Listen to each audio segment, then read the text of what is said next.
અત્યાર સુધીના તમામ મહત્વના સમાચારો પર આ બુલેટિનમાં વિગતવાર નજર કરીશું, પરંતુ તે પહેલા ગ્રાફિક્સના માધ્યમથી સમજી લઈશું કયા મહત્વના 5 મુદ્દાઓ આજે ચર્ચામાં છે। તો સૌપ્રથમ મુદ્દો એ જ્યાં રાજ્યમાં હજુ 48 કલાક અંગ દજાડતી ગરમીનો પ્રકોપ રહેવાનો છે। 45 ડિગ્રી સાથે રાજકોટ સૌથી ગરમ શહેર છે, ત્યારે 12 જિલ્લામાં ગરમીનો પારો 40 ડિગ્રીને પાર પહોંચ્યો। તો અન્ય મહત્વના સમાચાર એ જ્યાં નર્મદા કમાન્ડ વિસ્તારમાં સિંચાઈ માટે ખેડૂતોને 1 મહિનો વહેલું પાણી આપવાનો સરકારે નિર્ણય કર્યો છે।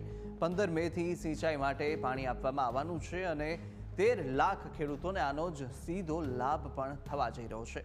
તો સાથે અન્ય મહત્વનો મુદ્દો એ છે જ્યાં સુરતના કાપોદ્રામાં અનબ જેમ્સના 50 જેટલા રત્ન કલાકારોને ઝેરી દવાની અસર થઈ છે। પાણી પીધા બાદ તબિયત લથડતા ફિલ્ટરમાં કોઈએ ઝેરી દવા ભેળવી હોવાની આશંકા છે, ત્યારે તમામ રત્ન કલાકારોને હાલ સારવાર હેઠળ ખસેડવામાં આવ્યા છે।